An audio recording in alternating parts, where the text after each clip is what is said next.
Grupo Nueva Economía y de Cambridge Business Association, les damos la más cordial bienvenida a la segunda edición del ciclo de conferencias Impulsores de una Nueva Economía, Modelando el Futuro. En esta segunda sesión de este importante espacio de reflexión y diálogo, abordaremos un tema fundamental: empresa, sociedad y entorno, con la participación de un panel de 3 ilustres expositores que nos honran hoy con su presencia: Cristóbal Roda Vaca, Enrique Herrera Soria y Ronald Maclean Avaroa, a quienes doy la más cordial bienvenida.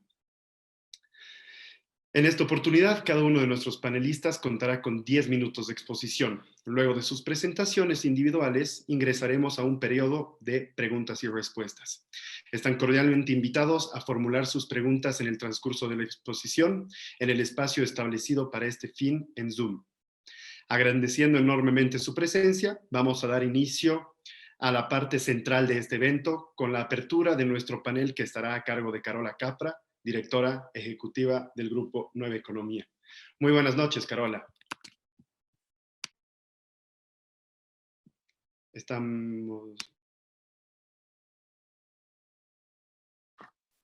Buenas noches, queridos amigos. Damos continuidad a este ciclo de conferencias que se inició el pasado 22 de junio con la brillante intervención de Enrique García Rodríguez. Enrique, con su habitual lucidez, enumeró los temas relevantes para ir modelando el futuro que todos buscamos. Un aspecto que resaltó como un asunto crucial fue la necesidad de que el sector privado y el gobierno concilien una agenda común a largo plazo. Los combinó a que adopten una estrategia holística integral que acelere el crecimiento macroeconómico de calidad y que atienda también la estabilidad y los objetivos de equidad, inclusión social y equilibrio medioambiental. Es precisamente en ese marco que abrimos el panel de hoy, con la presencia de 3 destacados expositores: Cristóbal Roda Vaca, Enrique Herrera Soria y Ronald Maclean Avaroa. Todos ellos combinan la experiencia empresarial con la visión política. Junto a ellos trataremos de develar las siguientes interrogantes: ¿qué desafíos tienen las empresas en el actual entorno político y económico? ¿Cuáles son las oportunidades que tiene Bolivia para su desarrollo económico? ¿Hacia dónde se debe apuntar? ¿Y qué tipo de empresas y empresarios son los que se deben impulsar en el país? Quiero presentar a nuestro primer panelista, Cristóbal Roda Vaca. Para quienes lo conocemos, Pili. Buenas noches, Pili. Muchas gracias. Pili es presidente del directorio del Grupo Roda, que es un conglomerado de empresas con inversiones en el sector forestal, cerámico, inmobiliario, construcción agrícola y agroindustrial, pecuario y almacenaje. Es director de varias entidades empresariales. En los últimos años impulsó proyectos de educación y figura entre los 10 líderes empresariales más influyentes de Bolivia. Pili, es tuyo el micrófono. Muchísimas gracias. Bueno, gracias, Carola. Primero a Nueva Economía por la invitación. Siempre ustedes liderizando temas de liderazgo y temas candentes en el país. Un saludo a Enrique, que ayer estuvimos en el directorio del OPB, y a Ronnie, que lo veo muy pocas veces, pero un saludo a la distancia. El título de este ciclo y las preguntas orientadoras que gentilmente nos hizo llegar Nueva Economía a través de vos, Carola, me dan pie a compartir algunas reflexiones desde la empresa y como empresario para esta tarea que ya empezó: modelar el futuro. Todos sabemos que cuando se entiende bien el problema, comienza la solución. Así que puntualicemos los desafíos del presente. Somos de facto una aldea global donde la tecnología ha relativizado todas las fronteras físicas y temporales.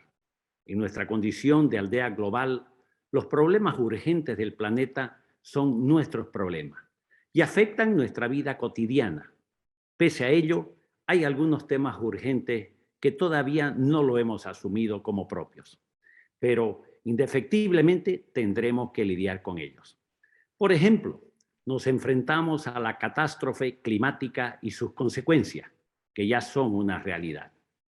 En lo político, las posiciones son cada vez más polarizadas. Hay una agudización de los conflictos en el nivel ideológico exacerbado por la hiperconectividad de redes y telecomunicaciones que nos permiten expectar todo en tiempo real. Todo está interconectado, aunque no lo veamos a simple vista. En el corazón de las acciones necesarias para enfrentar este enorme desafío está la innovación. Primera conclusión: los problemas son globales, pero las soluciones son locales. En este contexto brevemente descrito, ¿dónde nos ubicamos las empresas y los empresarios? Una gran parte del conglomerado social y político ve al empresariado como parte del problema, y muchos de nosotros nos vemos como víctimas. Primera gran tarea: reconocernos y asumirnos como agentes de cambio. En el tiempo de tecnología somos nosotros, los y las emprendedoras, los que tenemos la tarea de imaginar el futuro y hacer realidad los sueños, una innovación y una inversión a la vez. Todas las revoluciones tecnológicas, las soluciones sostenibles, los caminos que marcan alternativa a las crisis, incluyendo la pandemia, vinieron del sector privado. Es decir, somos el motor de las soluciones justamente porque somos generadores de estabilidad y creación de la riqueza. Está en nuestras manos la acción correctiva y el cambio social en muchos temas, y para bien o para mal, tenemos alta significancia en la lectura del problema, y así lo han asumido, por ejemplo, Naciones Unidas, con iniciativas como el Pacto Global, donde las empresas tienen la tarea de cuidar los derechos humanos, la equidad, la no discriminación, el medio ambiente, y tomar acciones ya para contrarrestar los efectos del cambio climático, entre otros. Segunda conclusión: las empresas están obligadas a involucrarse en la sociedad donde se desempeñen, ser parte de las soluciones. Ya no son únicamente unidades de producción, somos unidades fundamentales de la sociedad y están obligados a interactuar con su entorno de distintas e innovadoras maneras.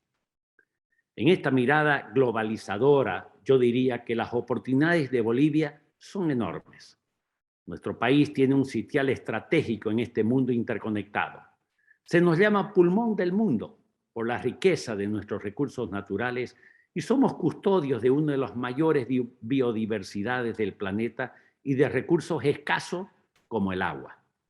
Lo vasto de nuestro territorio y recursos permitirá mirarnos como referente para una humanidad en constante crecimiento. Pensemos en una especialización complementaria, de la que están hablando hoy todos los científicos.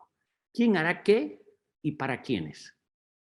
Si bien las empresas podemos dar un giro de conversión en nuestra concepción y rol dentro de la sociedad, no podemos hacerlo solo. No tomamos las decisiones de las políticas públicas que dan el contexto a este tipo de oportunidades.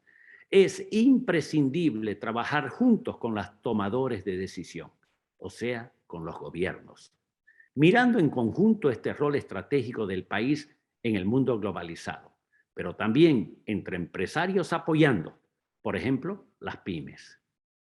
Necesitamos liderar estas cuestiones con soluciones reales, generar nosotros los acuerdos y la conciencia nacional, porque la interconexión de la globalización, el avance tecnológico, la potencialidad de nuestra gente y los más grandes ejemplos de otras naciones nos han marcado el camino.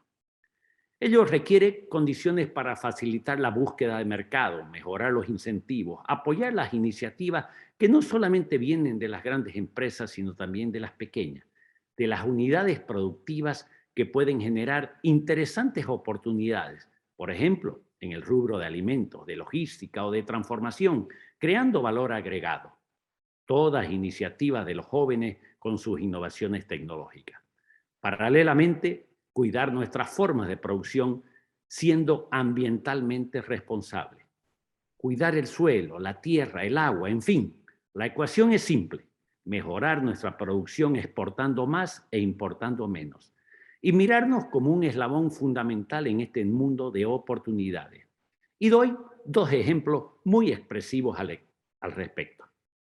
Los empresarios cruceños invertimos en la infraestructura para producir alcohol anhidro y mezclarlos con la gasolina. Menor contaminación, menos importaciones de hidrocarburos, más empleo y más divisas para destinarlo a otras necesidades. El trabajo está hecho desde el sector productivo. La inversión y el esfuerzo ya se concretaron. Esto como un ejemplo de las consecuencias de no mirar hacia el mismo objetivo común, la falta de una voluntad política. Y no es que nunca lo hemos hecho. Por ejemplo, desde 2013 el gobierno nacional y el gobierno departamental de Santa Cruz trabajaron juntos para contar con una política departamental de adaptación al cambio climático. Ya la tenemos. Somos el único departamento en el país que ha hecho su tarea. Debatimos juntos, incluimos todos los puntos de vista y contamos con una estrategia para afrontar este flagelo global. Y recordemos que el gobierno tenía una política diferente, la gobernación otra. Pero juntos miramos al futuro para prepararnos ante las eventualidades de fenómenos tan graves como este. Necesitamos empresarios que no solamente se consideren líderes sociales, sino que lo sean realmente. Por la empresa pasa la generación de la riqueza, la estabilidad y la esperanza. No es poco, ni una responsabilidad menor. Un líder social genera oportunidades y soluciones. Además, los emprendedores son la fuente de innovación, son los creativos de las soluciones. Nosotros, los bolivianos, nos caracterizamos por una gran iniciativa. Siempre hay alguien con una idea innovadora para cubrir una necesidad. Vimos ejemplos maravillosos de esta cualidad nacional durante la pandemia. La cultura empresarial está profundamente enraizada en nuestro país. Es versátil, se adapta y solo requiere apoyo, condiciones para crecer. Podemos hacer mucho entre todos, megaproyectos de productos agrícolas, abonos, herbicidas orgánicos, que ya la producen las pymes. Una agropecuaria regenerativa, generación de energía limpia a partir de desechos agrícolas, como lo estamos haciendo con el bagazo de la caña.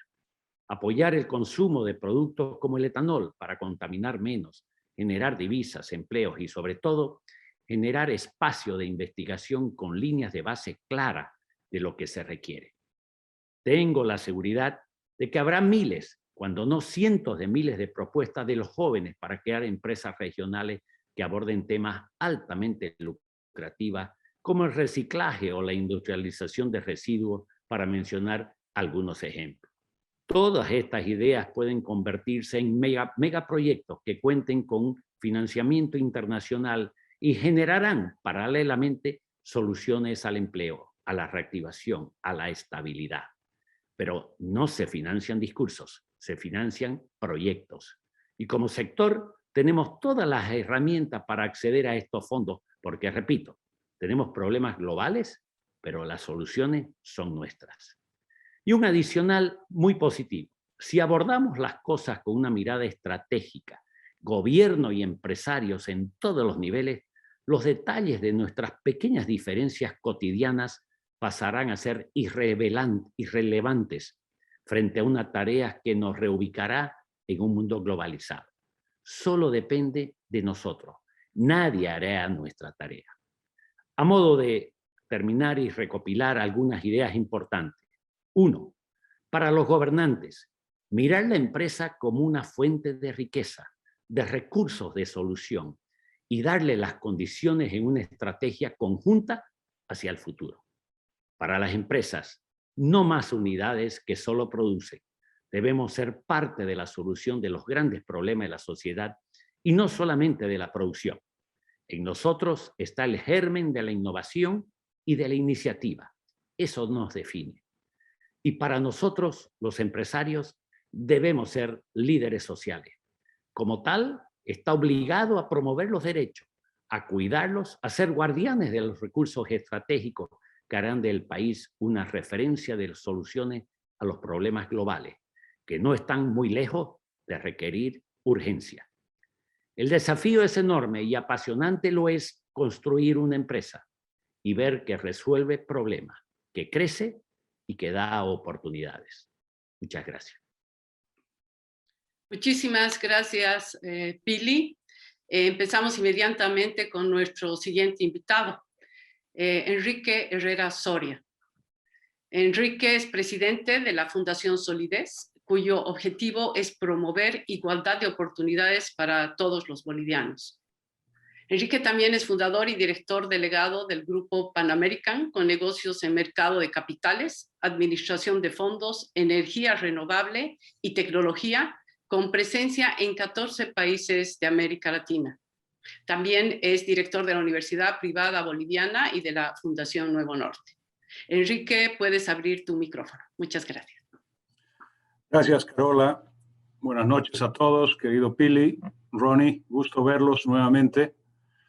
Bueno, Carola nos ha pedido que hablemos del futuro. Es una de las cosas que a mí me gusta hacer, pero primero vamos a volver al presente brevemente. Y el presente es COVID. Y hoy día el COVID es como un reset, un reinicio. Vamos a hablar durante mucho tiempo de un antes y después del COVID, de una referencia, de un nuevo punto de partida. Y es un punto muy interesante porque a estas alturas ya se puede ver quiénes son los ganadores y quiénes son los perdedores. Los ganadores son los que supieron hacer vacunas. Todos los demás son perdedores. Tienen que corretear para que se las regalen, tienen que comprarlas, etc. Y esos perdedores tienen que preguntarse hoy día si invirtieron correctamente los últimos 20 años. Voy a volver a este tema al final, pero quería empezar con este punto de reset. ¿Qué desafíos tienen las empresas en el actual entorno político y económico? Yo creo que el principal desafío, además de coincidir con todo lo que ha dicho Pili, el principal desafío es ver el largo plazo. En el largo plazo, la creación de riqueza se va a hacer de manera distinta. Son los datos, los servicios. Las empresas tienen que, y los empresarios, aprender a ver el largo plazo. Tienen que trascender sus mercados, tienen que competir en el mundo y tienen que dejar de lado la visión del pueblo. En Bolivia, cuando yo hablo de empresas, quiero referirme a todo el espectro de empresas, empresas estatales, empresas privadas, nacionales, extranjeras. Y en esa línea, por ejemplo, en el caso de las empresas estatales, es urgente incrementar su productividad. El hecho de haber financiado grandes proyectos estatales con financiamientos al 1% contratados con el Banco Central de Bolivia no les ha dado una vara suficientemente alta para que sean realmente eficientes y productivas. Y por otro lado, las empresas estatales tienen que mejorar su gobernanza. No podemos tener directorios políticos, tienen que ser directorios técnicos y de largo plazo. Estoy totalmente a favor de la empresa estatal, pero de la empresa estatal productiva y bien dirigida. En lo que es la empresa privada y los grupos empresariales, mi primer punto y el gran desafío es que tienen que cambiar de escala. En Bolivia hay aproximadamente 50 grupos empresariales que tienen ventas por encima de 100 millones. Eso es absolutamente irrelevante. No hay un solo grupo empresarial que llega a tener ventas por encima de 1.000 millones. La única empresa que lo hace es YPFB o el grupo YPFB, que tiene varias subsidiarias. Empresas que venden por encima de 10.000 millones de dólares, no tenemos ni una y tenemos que realmente empezar a cambiar de escala. ¿Cómo cambiar de escala? Ampliando mercados, administrando datos, pensando en grande. Ese es el gran desafío que tenemos por delante. Para las empresas pequeñitas, las MIPES, tienen que innovar, como decía Cristóbal, es innovar, innovar e innovar. Tienen que crecer digitalmente, lo cual se puede hacer con una inversión relativamente pequeña y tienen que pensar en crecer rápidamente. Esos son los desafíos un poco segmentados de acuerdo al tipo de empresa.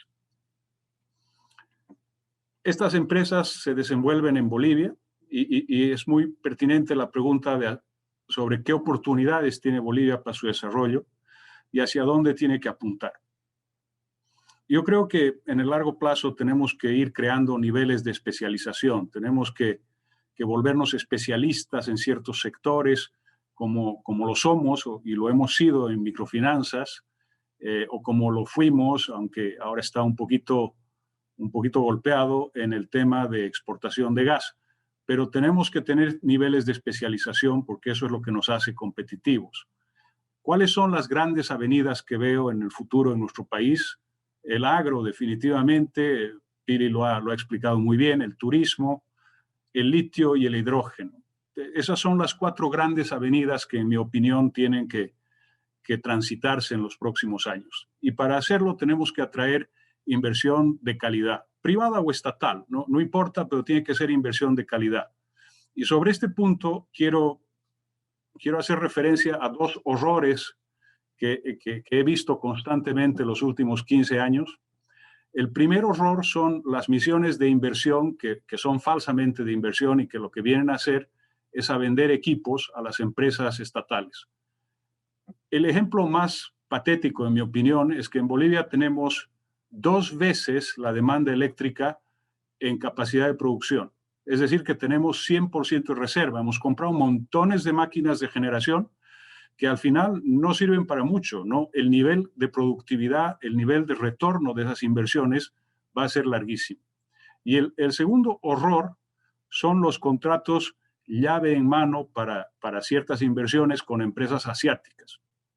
Estos ya tienen niveles de recuperación infinitos. Es decir, hay inversiones cuya recuperación probablemente se obtenga en más de 100 años. Y eso no es razonable desde el punto de vista de utilizar el dinero de todos nosotros, que lo administra el Estado.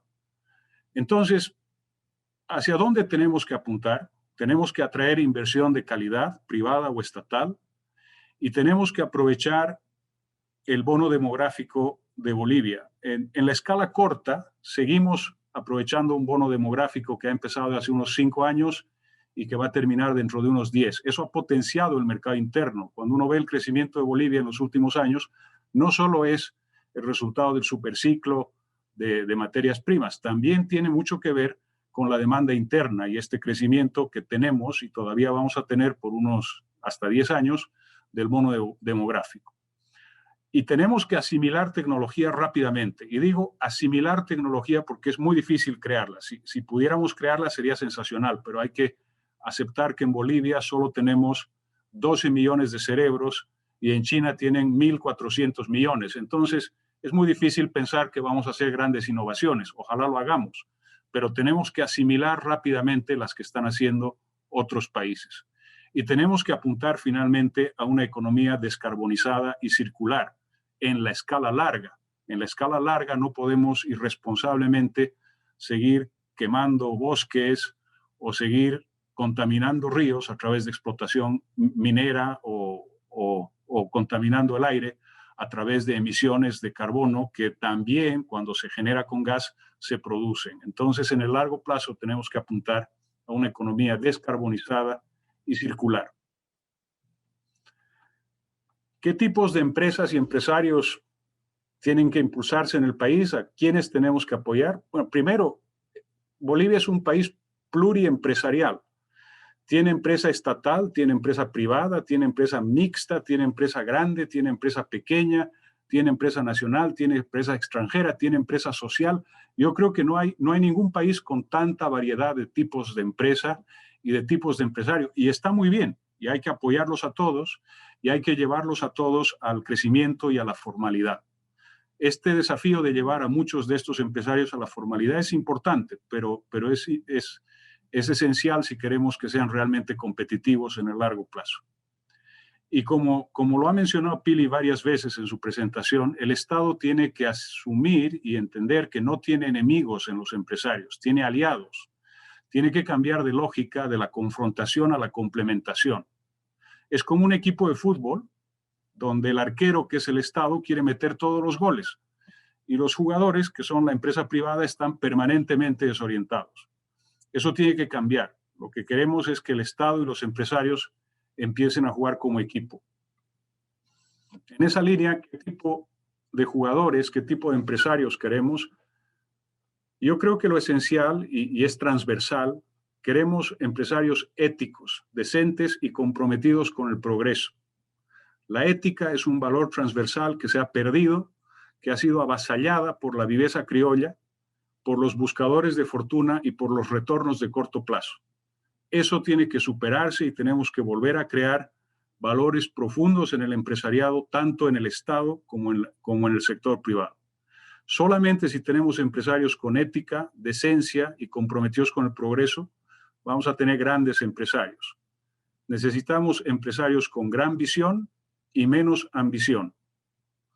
Y eso no se consigue gratis. Para formar grandes empresarios se necesita educar, educar y educar, desde la primaria hasta la universidad. Y es ahí donde quiero terminar y es ahí donde he comenzado. Tenemos que invertir y apostar por mejorar la educación a todo nivel y fomentar el emprendedurismo. Necesitamos mejores colegios fiscales, hay que invertir en los colegios, mejores universidades públicas, hay que invertir en las universidades públicas y universidades privadas de clase mundial. Gracias, Carola. Ese es mi mensaje. Muchísimas gracias, Enrique. Bueno, ahora vamos a cerrar estas exposiciones con la participación de Ronald McLean. Ronald McLean, exalcalde de La Paz, 5 veces ministro de Estado en Bolivia, especialista en gobernanza y descentralización y fundador de Islas de Integridad. La amplia, larga y reconocida trayectoria en la gestión pública de Ronnie se suman sus vínculos académicos y empresariales. Muchas gracias, Ronnie. Por favor, si puedes abrir tu micrófono. Buenas tardes, querida Carola, todos ustedes. Un placer y un privilegio aquí desde Washington poder participar en este foro tan importante.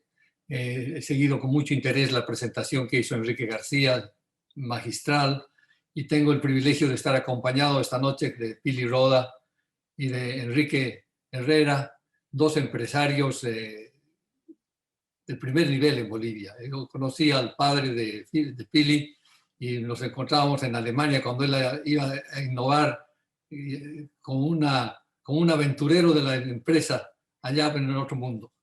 En el caso de Enrique igualmente, o sea que es un privilegio estar con ustedes ambos y gracias por la invitación. Lo que yo quisiera contribuir, porque no quisiera entrar obviamente a repetir los temas tan importantes que ha cubierto Enrique en su presentación magistral, es un poquito entrar al tema del entorno, empresa, entorno y sociedad. Y voy a empezar por el lado de la sociedad. Creo que es muy importante que toquemos este tema y voy a abusar un poco de un marco conceptual académico que me toca a mí enseñar muchas veces en la universidad aquí en Harvard, pero voy a referirme a 2 aspectos para empezar. Una cita del presidente actual de Bolivia, Luis Arce Catacora, en la que dijo, y lo escuché en un video, es preferible una sociedad más pobre, pero que sea más igualitaria. Quiero que ustedes mediten sobre esa filosofía. Y luego, el movimiento hacia el socialismo nos lleva, obviamente, por definición, a un sistema donde la propiedad de los factores de producción deben ser del Estado. O sea, hay un monopolio en la economía. Ahora, hay un proceso de transición, pero la pregunta es ¿hacia dónde vamos? ¿Vamos hacia ese sistema o debemos ir hacia otro sistema? Un sistema donde se conjuguen las aspiraciones, las ideas, los valores que han ya expuesto Enrique, ha expuesto Pili, ha expuesto Enrique. Hay 2 revoluciones sociales dramáticas en la historia de la humanidad. Y esto tiene que ver con el manejo de la violencia y el orden social. Hace 10.000 años se inventó la agricultura y pasamos de ser nómadas a ser agricultores, pero para ser agricultores necesitábamos estabilidad y no estar corriendo detrás de uno del otro y haciéndonos guerras y matándonos unos a los otros por tantos miles de años. Y surgió el bono, el dividendo de la paz. Era importante tener paz para poder ser agricultores, para poder cultivar la tierra y poder prosperar. Pero ¿qué hacíamos con todos estos guerreros que iban y se mataban entre ellos?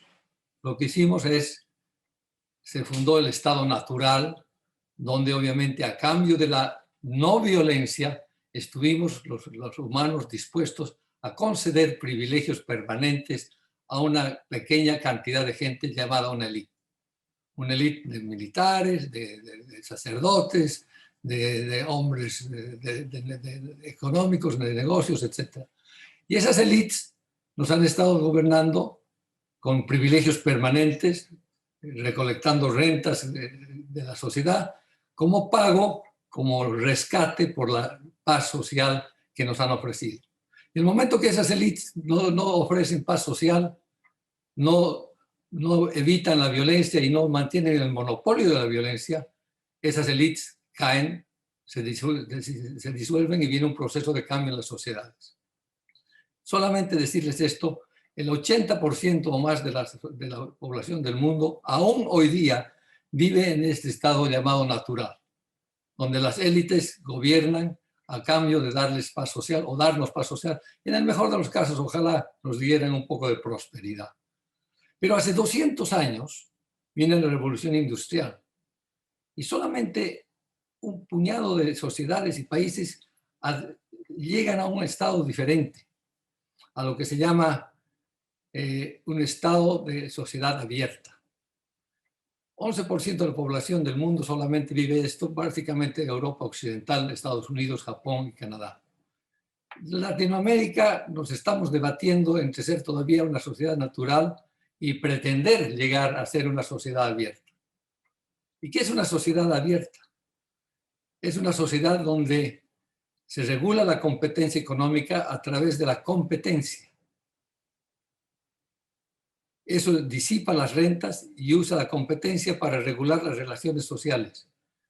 Los privilegios en esta sociedad se traducen, se convierten en derechos permanentes, con libertad económica, con libertad política, con democracia. Y el derecho a acceso en igualdad de oportunidades como un derecho, no como un privilegio. Poner un ejemplo de caricatura. Un rey tiene un privilegio permanente, ¿no es cierto? Pero el rey en Estados Unidos, que es el presidente, tiene un privilegio temporal. Quien inventa algo tiene una patente, privilegio temporal. Entonces, los privilegios permanentes se traducen en privilegios temporales para premiar el éxito, para premiar la innovación, para premiar el riesgo.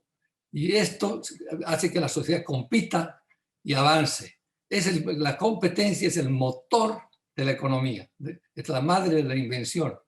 Y lo que sucede, obviamente, es que en estas sociedades la competencia hace que se difumen las rentas, se dividen, se desaparezcan y se crean nuevas rentas a partir del éxito de la innovación. Bolivia, obviamente, no ha llegado ahí. Nosotros aún nos encontramos en un estado natural, ni siquiera como Chile, con condiciones, digamos, muy avanzadas para dar el salto este. Entonces nos encontramos en una situación en la cual vivimos todavía un estado natural y queremos hacer empresa. Queremos ir en la lógica de la prosperidad, del crecimiento, de la ética, cuando no hemos podido dar el salto de pasar de estados naturales a estados, sociedades de acceso abierto. El acceso abierto son esos privilegios que se han convertido en derechos. O sea, vamos a aterrizar en el tema empresarial. Lo que tenemos es lo que llaman, lo que se aplica, digamos, a Rusia y a China, Vietnam, una especie de crony capitalism, capitalismo de compinches.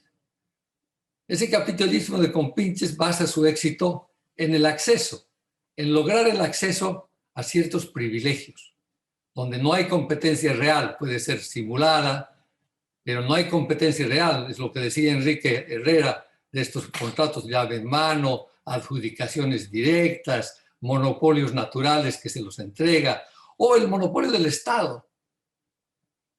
Lo que es de todos no es de nadie. Y lo que tenemos es que la corrupción en Bolivia y en todas partes que suceden en las empresas del Estado es porque no son del Estado, no son de los bolivianos, son de las que lo administran. Entonces tenemos un entorno social muy difícil, y no debemos dejar de entender aquello porque Yo como padre no recomendaría a mis hijos, que ahora están ya cumpliendo 40 años y 30 y pico de años, invertir en su vida, en sus inversiones, en un entorno social donde estamos yendo contra ruta, donde lo importante es la igualdad y no la prosperidad, donde lo importante es la conexión en este capitalismo mercantilista quizás de compinches, donde lo importante es llegar a tener un permiso del gobierno o asociarse con los jerarcas del gobierno.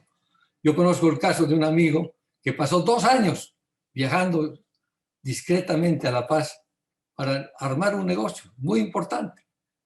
Y habían otros también, pero él les ganó. ¿Pero a qué ha dedicado esos 2 años? A establecer una conexión con los jerarcas del gobierno. Eso obviamente no puede dar un buen resultado a la larga. Ese es el caso de la señora Zapata, que hacía el lobbying para los chinos, etcétera, etcétera. No quiero entrar a este tema, pero quiero ponerlo en contexto. Y ese es el sistema más proclive a la corrupción. Y la corrupción es el cáncer de la política. Nos infecta a todos. Porque incluso los empresarios que viven en un país como el nuestro están muy susceptibles a la corrupción. Y si no se corrompen, no ganan. Y si no conectan, no tienen acceso. Y si no se asocian, como sabemos que se han asociado muchos con los jerarcas del partido o del gobierno, no hay empresa. Entonces, si bien el contexto general del mundo nos presenta grandes desafíos, yo veo con muchísima preocupación la situación de nuestros empresarios en Bolivia. Si no cambia, y yo estoy siendo poco diplomático porque han sido ustedes más diplomáticos, esta mentalidad de animadversión al empresariado, al sector privado, a las empresas, y consideran que esto es una necesidad transitoria. O sea, del feudalismo pasamos a un mercantilista, a un capitalismo de compinches, pero como decía Lenin, los capitalistas nos van a vender la soga para que los colguemos. No vaya a ser que estamos facilitando esa transición poco a poco porque siempre pensamos que a nosotros no nos va a pasar y entonces tenemos una situación muy difícil. Si no reencauzamos el país hacia un sistema que premie el esfuerzo, el trabajo, la honestidad y que genere prosperidad, y esa prosperidad esté distribuida entre la mayor cantidad de bolivianos posibles, lamentablemente tenemos una tarea casi imposible por delante. Creo que me he cumplido mi tiempo, Carolita. Perfecto, gracias, muchas gracias, Ronnie. Como ven, cada una de estas intervenciones pudiera merecer mucho más tiempo, pero hemos querido reservar un espacio para nuestros invitados, para que además podamos responder las preguntas del auditorio, que por lo que estoy viendo son, la verdad que son muchas. Voy a empezar con una pregunta que está dirigida a los tres. Y voy a pedir a Pili que inicie con la respuesta. La pregunta formulada es la siguiente. ¿Qué perspectivas tiene el sector empresarial en el modelo de tendencia socialista presente en varios países? Bueno, la verdad que como empresario, con las inversiones todas en nuestro país, no sería de las mejores oportunidades que podríamos tener. Bien decía Ronnie, lo que buscamos es la libre competencia. Es un trabajo ético, donde podamos todos competir por igual, donde reine el mejor, donde nuestro público, nuestros clientes ganen con la calidad que podamos ofrecer.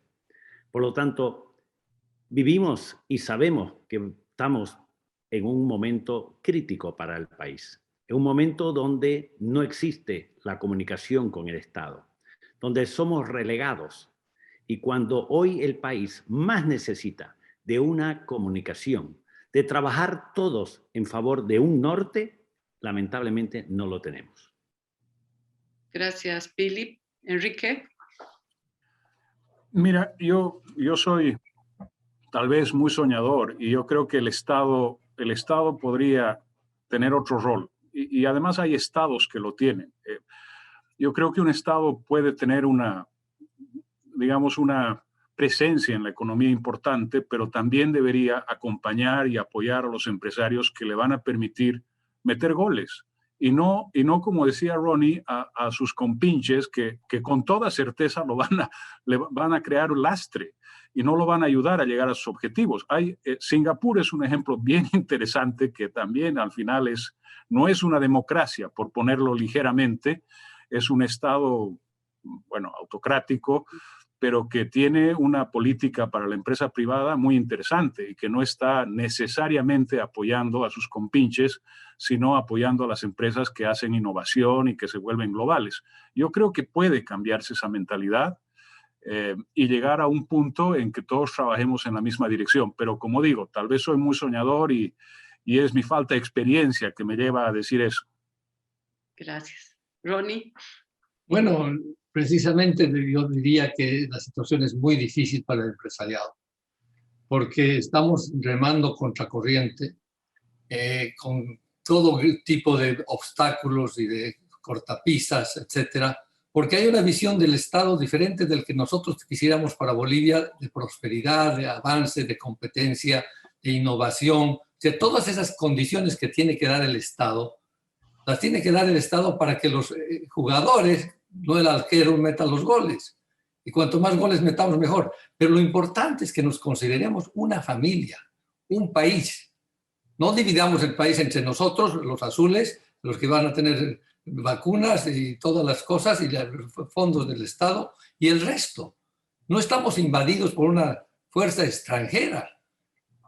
Hemos jugado un partido que se llama democracia, hemos perdido la primera, hemos ganado la segunda, pero ahora tenemos que ser una sociedad integrada porque estamos en una guerra mundial.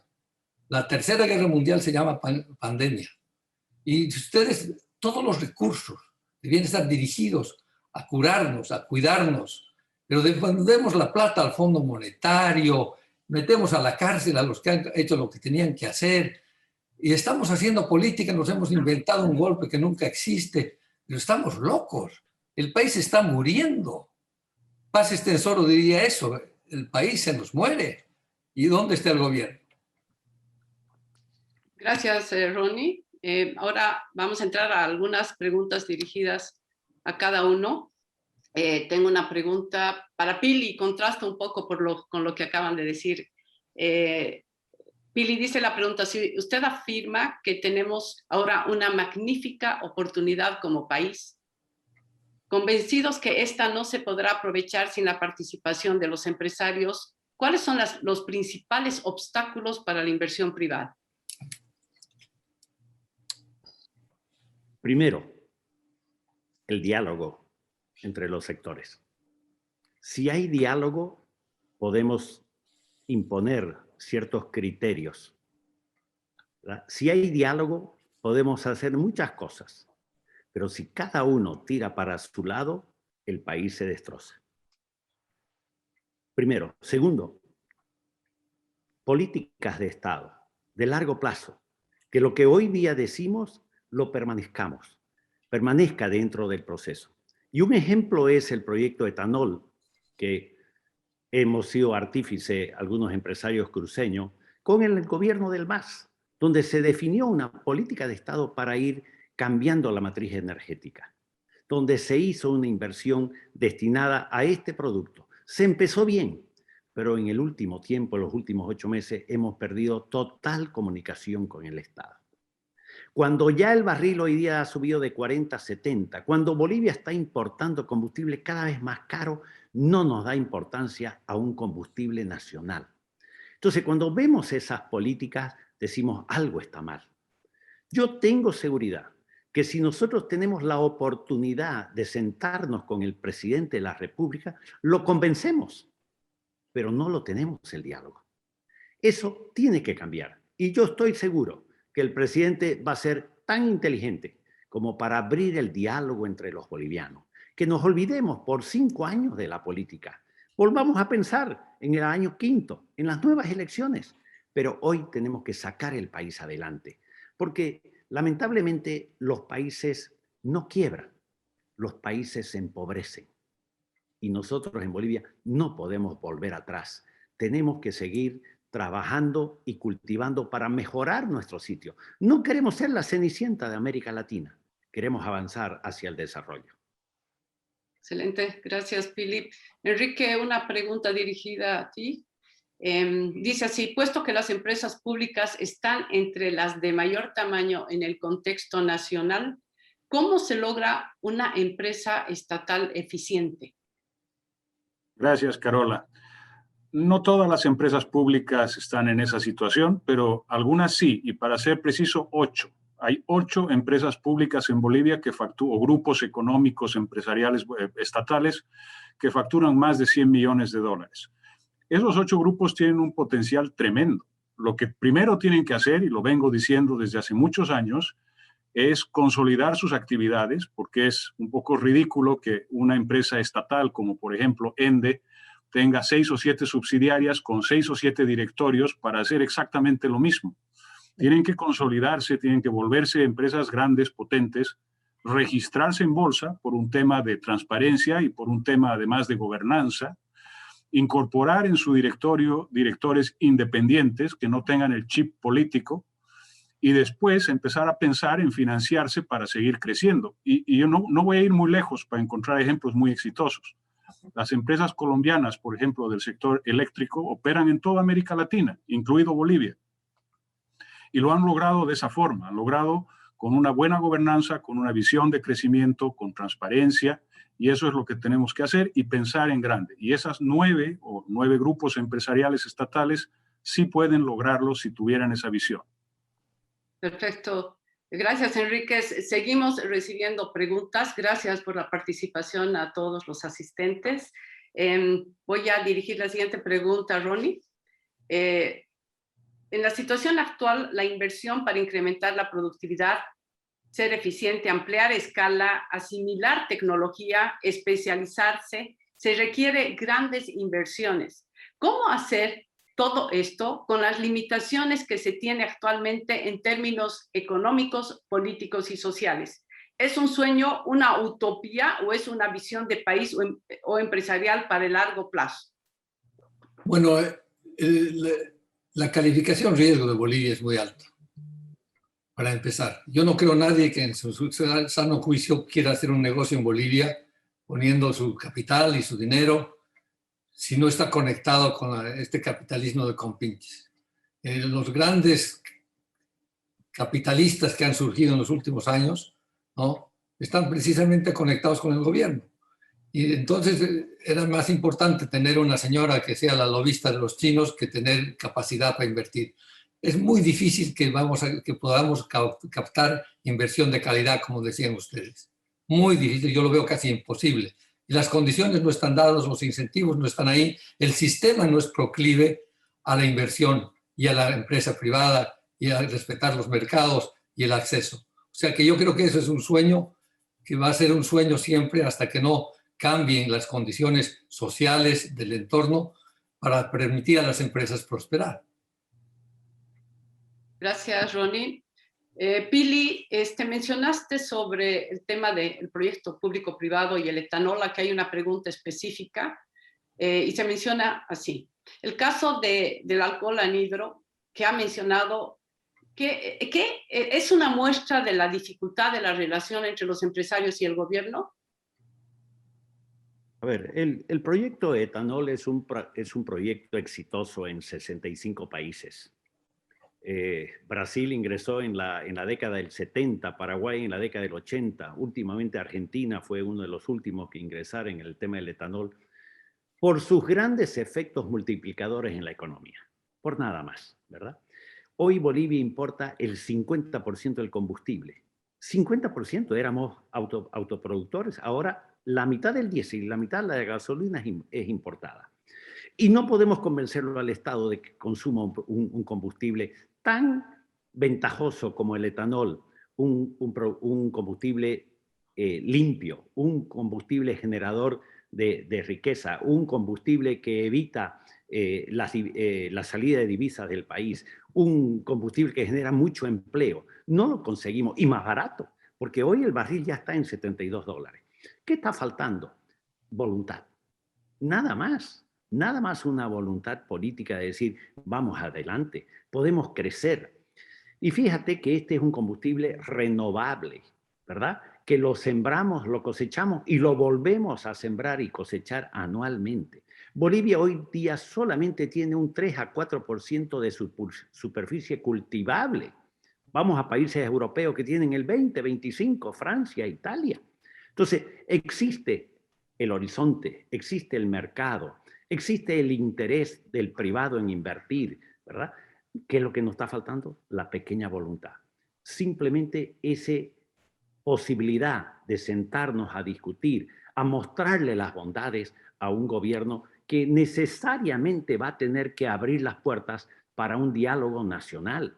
Tenemos que darnos las manos los bolivianos, todos, de norte a sur y de este a oeste, porque tenemos una gran responsabilidad y es sacar el país adelante. Excelente, gracias Pili. Va una pregunta específica para Enrique y dice así: aunque tenemos un excedente en el campo de la electricidad, también existen preocupaciones sobre nuestro principal producto de exportación, el gas. ¿Cómo ve el futuro de los hidrocarburos en Bolivia? Bueno, yo creo que los hidrocarburos en Bolivia van a terminar siendo un sector más de la economía, porque esto de nuestro principal producto de exportación es, como siempre, es tratar de convencerse de que tenemos una bala de plata que nos va a sacar de la pobreza. Y no es así, no hay bala de plata, no hay fórmula mágica, es la suma de los sectores, la suma de los esfuerzos, lo que nos permite progresar. Sector de hidrocarburos, yo pienso que cada vez va a ser menos importante y además en el largo plazo, si somos responsables, deberíamos tender a una economía descarbonizada y por lo tanto no preocuparnos demasiado por el sector de hidrocarburos. Lo que sí puede ser muy doloroso, especialmente para las arcas estatales, es una quiebra de YPFB. Pero eso ya es otro tema, porque es un tema de administración estatal, de administración empresarial, no es un tema de sector de hidrocarburos. Pero como yo lo veo, es como volviéndose un sector cada vez menos importante de la economía para bien, para que podamos crear otros sectores que nos permitan ser más competitivos. Gracias, Enrique. Veo acá una pregunta que está dirigida a Ronnie y te la menciono, Ronnie. La corrupción es un fenómeno en el que participa tanto el sector público como el privado. Hay corruptos y corruptores. ¿Qué se puede hacer para evitar esta lacra? Bueno, lo primero es que los monopolios son la fuente de la corrupción, porque son los que concentran y monopolizan, por repetir, el acceso. Entonces, cuando tenemos una economía monopolizada, donde el Estado es todo y hace todo y quiere hacer todo y quiere tener todo, y ellos son los cuidadores, por así decir, de gatekeepers, de todos los proyectos, de todas las inversiones, la corrupción va a ser cada vez más grande. Porque esa es la diferencia en un estado natural y un estado de acceso abierto, donde no hay privilegios, donde no es una economía de compinches, donde todos los empresarios tienen el mismo derecho y la oportunidad de competir abiertamente, sin contratos directos, sin llave en mano, sin contrataciones que están poco transparentes. Entonces, el tema de la corrupción es inherente a un sistema socialista. Vean ustedes, los grandes niveles de corrupción se dan precisamente y se dieron en Rusia, en China, luego en Europa del Este, donde yo he trabajado como 15 años, y ahora lo vemos en Venezuela, Nicaragua, Bolivia, obviamente. Si vemos nuestro índice de corrupción, Bolivia está muy mal, muy mal. Creo que somos, después de Venezuela, el país más corrupto en Sudamérica. Gracias, gracias Ronnie. Tengo una pregunta y me gustaría formularla. ¿Puedo interrumpirte sobre la pregunta que le hicieron a Ronnie? Adelante, por favor. Yo creo que el tema de gobernanza es algo que puede facilitar y permitir que no exista tanta corrupción, ¿no? La poca transparencia en el manejo de los recursos estatales y de las empresas estatales nos está llevando a estar segundos en el ranking de país peor corrupto de la región. Pero si pudiéramos cambiar eso y hubiera transparencia mediante el listado de estas empresas, mediante su consolidación y mediante buenos directorios que sean con niveles de gobernanza altos, bajaríamos la corrupción que existe en el país. En otras palabras, tendríamos un sistema diferente. Eso es lo importante. Tendríamos un sistema diferente. Es imposible pedirle a este caballo que tome agua en este río porque no lo cree y considera a los empresarios sus enemigos y deben estar asustados de que una inversión tan productiva, inteligente, limpia, como es la que ha mencionado Pili, esté en manos privadas. Cuidado que se les ocurra que lo van a nacionalizar. Y entonces sí va a haber la voluntad política. Les decía gracias, Ronnie y Enrique, por la complementación y participación. Vamos a ir, lamentablemente estamos ya en tiempo, pero me voy a permitir hacer una pregunta para los tres. En realidad, dos preguntas que están dirigidas a los tres. Y por favor, con su participación lo más breve posible. ¿Cómo construimos ese puente de diálogo con el gobierno? ¿Qué podemos hacer para construir ese puente de diálogo que los tres mencionan que es fundamental? Pili, por favor. A ver, yo creo que es importante largar un chorrito de optimismo también. No podemos hablar nomás de todo lo malo. Bolivia es un país de oportunidades. Bolivia es un país rico en recursos naturales. Tenemos una población joven que está en un proceso de formación muy grande. En Santa Cruz, yo recuerdo cuando me fui a estudiar en el año 80, no había más que la Universidad Gabriel René Moreno. Hoy existen 18 universidades en este pueblo de 3 millones de habitantes. Entonces,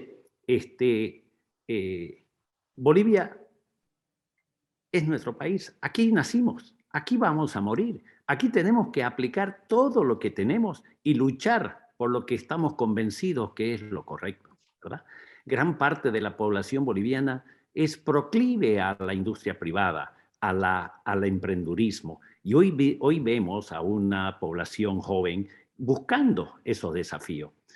Y si este país no ha tenido grandes inversiones extranjeras es porque fue inestablemente político, una inestabilidad política muy grande en toda su historia. Y eso no ha permitido a nosotros los bolivianos crecer. Lamentablemente no hemos tenido ese país atractivo para captar capitales y sin capitales no podemos hacer. Pero, ¿qué hacer para que este país crezca? Yo creo que definitivamente tenemos que abrir las puertas, tenemos que abrir la mente, tenemos que ver la forma de tocar las puertas, insistir, y vamos nosotros como sector privado a insistir con el gobierno actual. Un gobierno que ganó unas elecciones por mayoría, lo reconocemos, ¿verdad? No es que nos reconozcamos, pero sin embargo debemos insistir en que el diálogo es una de las fuentes más importantes para tratar de llegar a un consenso, porque si llegamos a un acuerdo, el país tiene que cambiar. Enrique, ¿cómo construimos ese puente de diálogo? Mira, yo creo que Pili ya expuso lo que es el tiempo corto. Yo te voy a exponer el tiempo largo. Hay que educar a la siguiente generación, porque como decía Enrique García en la introducción de tus charlas, información no es conocimiento. Y yo creo que están basando muchísimas decisiones en información simple, sin profundidad. Hay que educar a la siguiente generación y se van a ir puliendo las diferencias entre bolivianos y esperemos que nuestros hijos se entiendan mejor de lo que nos entendemos nosotros. Ronnie. Bueno, el problema está en que hay una ideología de complementación, de colaboración, de cooperación, y hay una ideología de confrontación. Estamos gobernados por la ideología de la confrontación, donde no nos reconocemos como iguales, como hermanos, como patriotas, todos bolivianos, sino hay una dicotomía entre los buenos y los malos. Y entonces eso, el diálogo puede que se sienten a la mesa, pero no va a ser un diálogo sincero, porque hay un estado mental, una cultura política muy diferente de la que requiere la empresa privada para prosperar y la que requiere Bolivia para prosperar. Ronnie, una consulta. ¿Vos crees que esa política de confrontación va a durar los 5 años de esta gestión? La pregunta, querido Pili, es si esta gestión va a durar 5 años. Porque con la crisis económica, la pandemia tan mal manejada, yo no sé qué va a pasar, porque el país ya no va a aceptar otro proceso de hiperinflación como el que tuvimos en los años 80, que acortó un periodo del doctor Siles Suazo, ¿no? Entonces yo creo que Aquí ese va a ser el problema. Fundamentalmente, esa política está impuesta, la vemos profundizarse. Teníamos grandes ilusiones de que el presidente, habiendo ganado con un margen tan grande, el vicepresidente inició muy bien su gestión, ofreciendo diálogo, confraternidad, en los valores aymaras, indígenas, pero eso se ha esfumado. Y ahora de la gente honesta, de la gente que ha cumplido su trabajo, encarcelando a los subsecretarios de Hacienda que hicieron lo que tenían que hacer, a los jefes militares. El diálogo en esas condiciones solamente va a ser un diálogo hipócrita, que no nos va a llevar a nada, y yo creo que ojalá yo esté equivocado. Eso es lo único que yo quisiera estar. Permítanme terciar en esa pregunta, porque yo me inclino más a la visión de Pili, en sentido de que se van a encontrar salidas. No, la confrontación permanente no puede llevar a nada bueno, y hay un punto de quiebre en que se van a encontrar salidas, y el punto de quiebre es el momento en que la economía nos obliga a sentarnos en la mesa y decir cuáles son las soluciones. Dios quiera, y depende de nosotros en parte, de que no sea una situación tan dramática como fue en 1984-85. Cuando tuvimos un hombre patriota como Hernán Siles Suazo, que ajustó la economía en los años 50, y sin embargo de eso en los años 80 desbocó la economía por las presiones sociales. La gobernanza o la gobernabilidad de Bolivia se ha complicado muchísimo por lo que se llama el rule of the mob, ¿no? El régimen de la turba. Ahora es con la fuerza, con la violencia, y han descubierto, implementan el uso de la violencia directa, física, para conseguir lo que quieren conseguir. Y los empresarios no somos así. Nosotros no vamos a hacer lo mismo, no vamos a evitar la violencia. O sea que yo también quisiera que cambien las cosas, ojalá lo sea así, pero no veo las señales en el horizonte. Mi padre, perdón, me decía que las grandes guerras mundiales en la historia empezaron en una mesa de negociación y terminaron en otra mesa de negociación. La distancia de las dos mesas fue el río de sangre, fue el desastre, fue la pobreza. Nosotros tenemos que unir esas dos mesas lo antes posible para no provocar un gran desequilibrio en la sociedad boliviana. De acuerdo, claro que sí. Sí, Ronnie, Pili, Enrique, Ronnie, estamos realmente sobre la hora, pero hay una pregunta que quisiera, la verdad es que muchos han insistido en una pregunta similar y la he resumido, y quisiera que muy brevemente cada uno la responda para ya cerrar este evento agradeciéndoles realmente su presencia. La pregunta tiene que ver con la innovación. ¿Qué acciones debería impulsar la empresa privada para promover la innovación? Y empezamos con Pili, ya para terminar. Bueno, la innovación es una inversión y como tal tenemos que llevarla bajo ese concepto. Vamos a invertir en innovación para tratar de lucrar. Lucra la sociedad, lucra el pueblo, lucra la empresa, ¿verdad? Y en ese sentido no nos queda más que algo que Enrique mencionó: educar, educar y educar. Tenemos que invertir en la educación. Bien lo mencionaba, de que hoy en el caso cruceño existen, y lo mismo ocurre en Cochabamba y en el interior del país, una cantidad de casas de superiores de estudio. Hoy nuestro ciudadano tiene la posibilidad y está yendo. Si no estoy mal, estamos hablando de 50.000 estudiantes que tiene Santa Cruz, que están 4 y 5 años estudiando, investigando. Entonces, considero de que la parte de educación tiene que ser vital.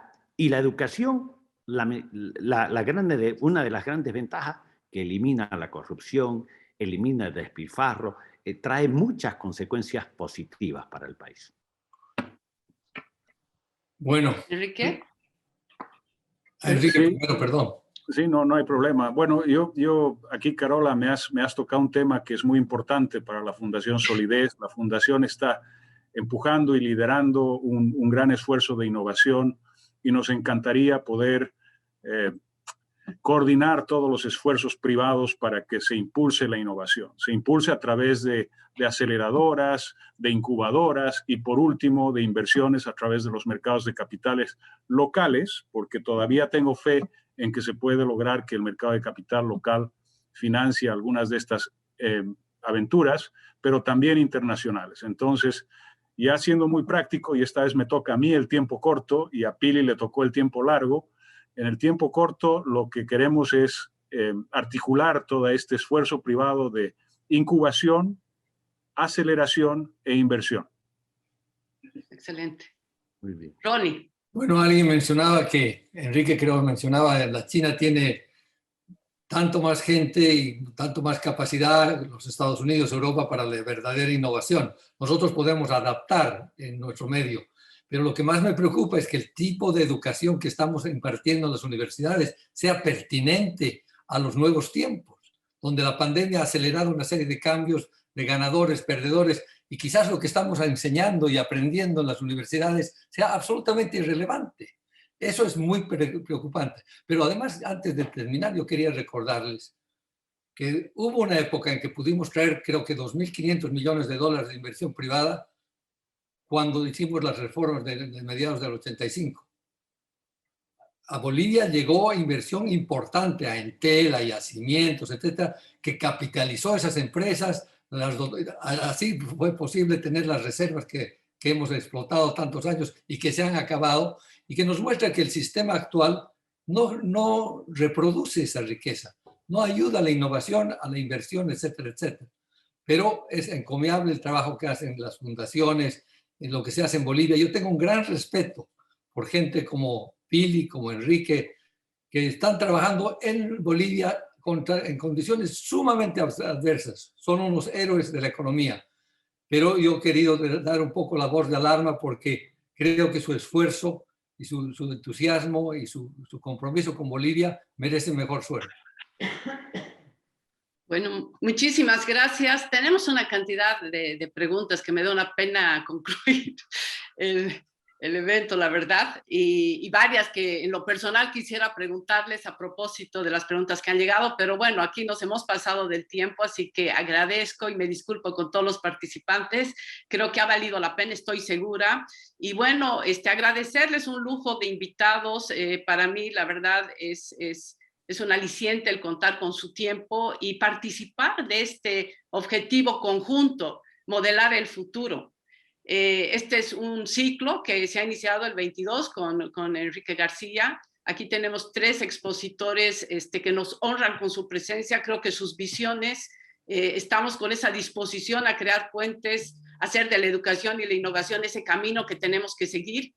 Me decían que en este ciclo hay esa participación de empresarios, de personalidades con una trayectoria reconocida enorme, pero también en los siguientes paneles tenemos gente joven, estamos incluyendo diversos temas y creo que este también es un espacio para compartir entre las experiencias, entre diferentes generaciones y bueno, como Nueva Economía, agradecidísima por contar con su tiempo. Los convoco a los siguientes paneles. Me gustaría que este sea un espacio que luego nos permita construir esas visiones que nos llegan, Pili, Enrique, Ronnie, esas visiones que nos van a permitir construir y modelar el futuro tan importante en el día de hoy. Tantos desafíos que tenemos y nuestros hijos tienen que asumir. Bueno, cierro este panel agradecida y invitándoles también al siguiente panel que se va a realizar en un par de semanas y sobre un tema fundamental, el nuevo liderazgo empresarial. Participarán Claribel Aparicio de la Cámara Nacional de Industrias, Fernando Hurtado de la CAINCO y Jean-Pierre Antelo de la Federación de Empresarios Privados de Santa Cruz. Y ahí, ¿qué nuevos liderazgos empresariales vamos a requerir para modelar el futuro? Están cordialmente invitados en este próximo evento. Gracias.